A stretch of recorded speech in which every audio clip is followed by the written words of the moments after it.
Apakah polisi masih pantas untuk dihormati? Kita hidup di zaman di mana polisi disebut sebagai pelindung rakyat. Sebutan yang indah, bukan? Seperti dongeng tentang pahlawan berjubah yang muncul di saat kita butuh keadilan.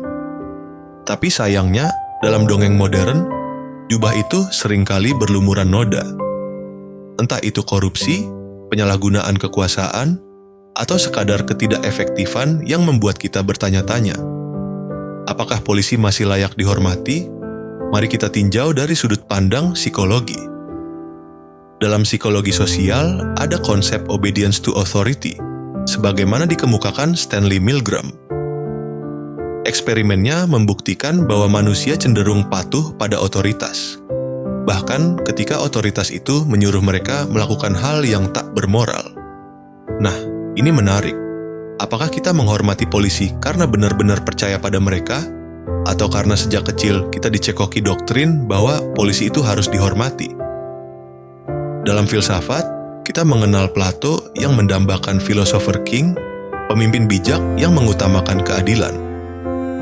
Lalu kita melihat Nietzsche yang berbicara tentang will to power, di mana kekuasaan lebih sering digunakan untuk menindas daripada melindungi.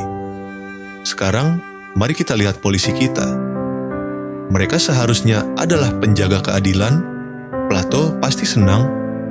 Tetapi dalam praktiknya, banyak dari mereka lebih condong ke will to power ala Nietzsche.